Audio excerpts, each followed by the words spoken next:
Notre métier est en pleine mutation, l'économie est en souffrance. Comment est-ce qu'on fait pour savoir ce que nos petites entreprises seront dans les 10 ans qui viennent? Il va y avoir des élections au mois de juin. Jean-Claude Plat a dit qu'il ne serait pas candidat à ces réélections et je peux le comprendre. Ça fait plus de 8 ans qu'il est le président d'Astre. Il a beaucoup donné, il s'est beaucoup engagé. J'ai dans un premier temps été candidat à sa succession et puis une candidature s'est présentée. Lorsque ce candidat a présenté son projet, eh bien, j'ai souhaité ne pas m'opposer à lui, mais au contraire compléter son équipe et donc je lui ai proposé de l'accompagner. Nous sommes en train de constituer l'équipe qui va travailler dans le cadre du projet Astre 2022, qui sera présenté lors des réunions de région du mois de mai, avant d'être voté à l'occasion de l'Assemblée générale du mois de juin.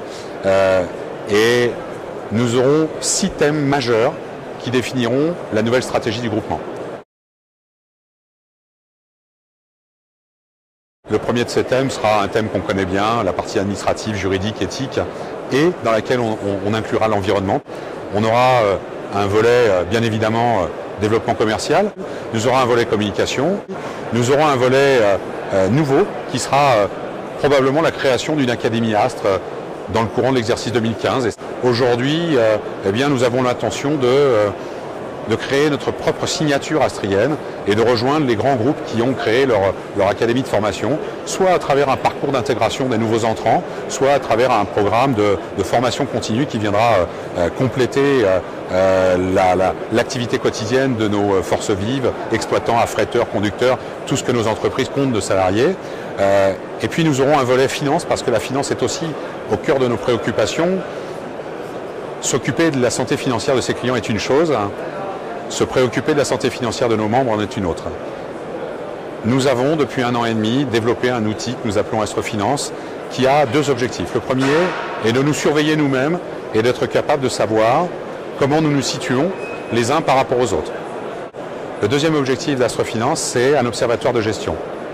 Comment est-ce que nos entreprises génèrent de la valeur sur leurs différents pôles d'activité et comment est-ce qu'on peut s'auto-benchmarker dans le groupement et améliorer nos comptes de résultats à l'intérieur de ça.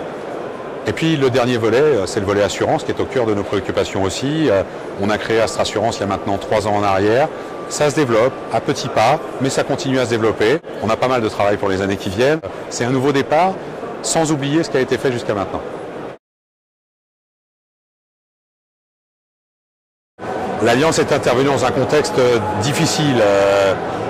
L'écotaxe qui nous était imposée d'une manière que une grande majorité de la profession a estimé injuste.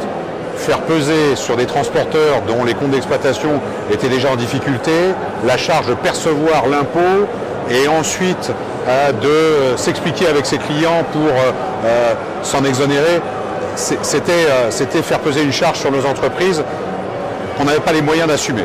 L'Alliance, c'est quoi? C'est pas une fédération, c'est pas un syndicat, c'est un groupe de réflexion, une sentinelle, un aiguillon qui a vocation à interpeller les fédérations, à leur dire « Nous estimons que les intérêts que vous êtes censés représenter ne sont pas défendus correctement, justement, dans l'intérêt de la profession. » À partir du moment où le message a été entendu, l'écotaxe a été remisé dans les cartons, l'Alliance a fait un pas en arrière, elle n'avait pas vocation à continuer le débat. Aujourd'hui, nous nous sommes rencontrés. On s'est posé la question de savoir quelle était la position de l'Alliance. Est-ce qu'on devait s'associer au message des fédérations? Je vous le dis clairement, la réponse est non. C'est la raison pour laquelle les groupements ont adhéré à France Groupement. D'abord parce qu'on apprécie ce que fait France Groupement aujourd'hui et que c'est une organisation qui a besoin d'aide. Et il me semble que les groupements ont vocation à apporter cette assistance, cette aide au travers des membres que nous représentons. C'est une convergence d'intérêts intelligente qui involontairement fait de la politique parce que faire de l'économique, c'est aussi faire de la politique.